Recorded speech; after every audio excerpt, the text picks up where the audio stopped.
Você já parou para se auto-observar e perceber qual é a percepção que você tem de você mesmo?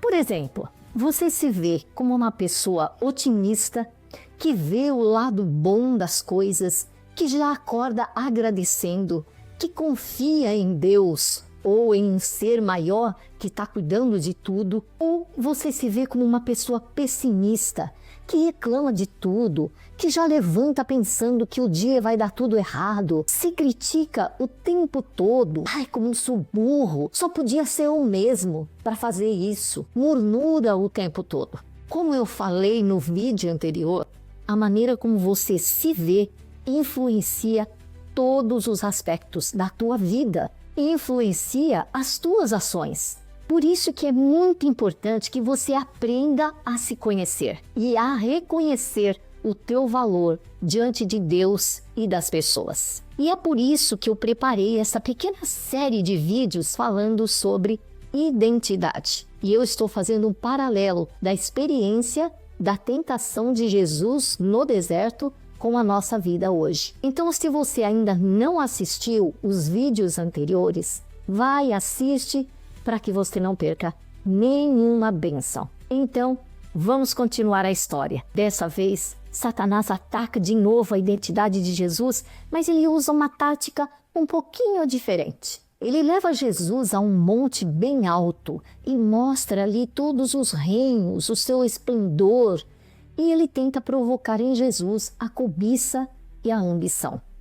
E nesse ponto, Satanás chega aonde ele realmente queria, que era ser adorado. E ele diz para Jesus: tudo isso te darei se prostrado me adorares. Aqui tem um ponto interessante, porque ele oferece algo que nem era dele. De certa maneira, era um jeito dele humilhar Jesus e indiretamente dizer que ele era dono de tudo e que Jesus deveria ser submisso a ele. Mas, se a gente ler Salmos 42, 1 e 2, a gente vai ver: do Senhor é a terra e a sua plenitude, o mundo e aqueles que nele habitam. Porque ele fundou a terra sobre os mares e afirmou sobre os rios.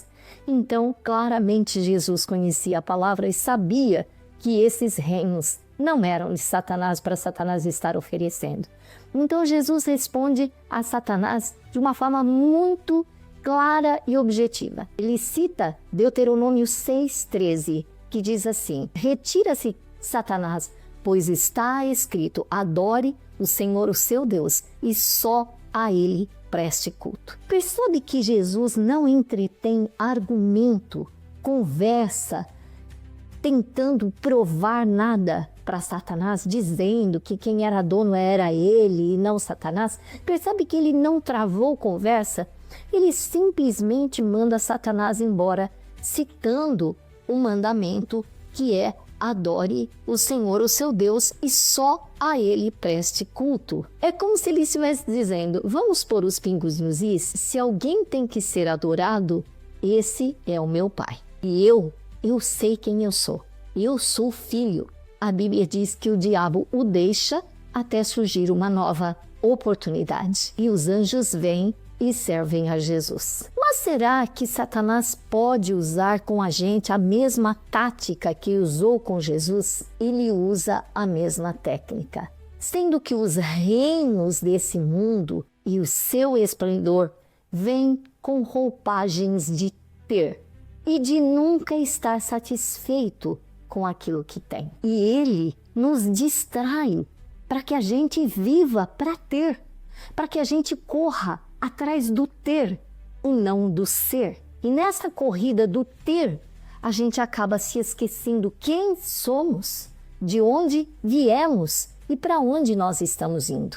Então, eu quero convidar você a detectar os demônios dos pensamentos que muitas vezes nos atacam, roubando a nossa felicidade e fazendo com que a gente pense que ter é mais importante do que ser. Eu não estou dizendo que é pecado ou ruim a gente ter coisas, mas o problema é que muitas vezes, ou na maioria das vezes, a gente se preocupa com o ter em detrimento do ser. Ser mais amáveis, sermos mais compreensivos, mais equilibrados, mais presentes, mais confiantes, mais reflexivos, mais intencionais. E quando isso acontece, por mais que a gente consiga conquistar coisas, parece que tem sempre um vazio dentro da gente.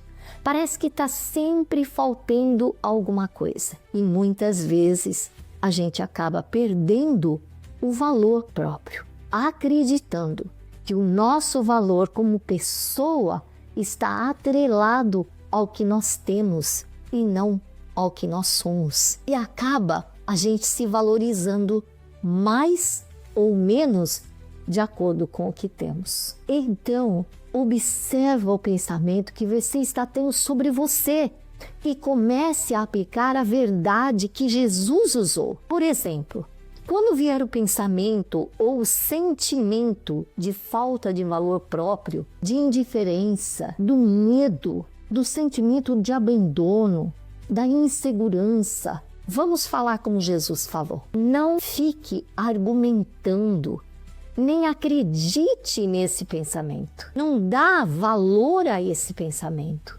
Ao contrário, diga para você mesmo: eu sei quem eu sou. Eu sou filho de Deus, criado à imagem e semelhança de Deus. E Ele me ama. Para uns 5 minutos, então, para pensar na complexidade e na profundidade dessa sentença. Do que isso significa?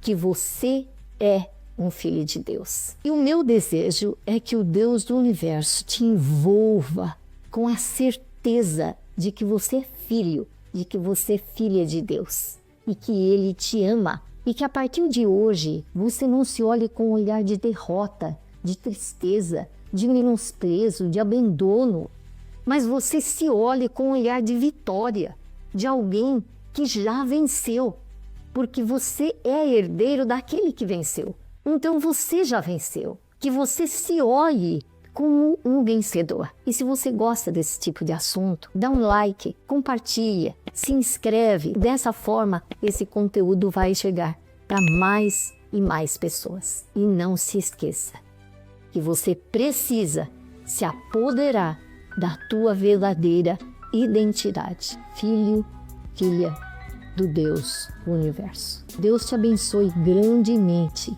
e até o próximo vídeo.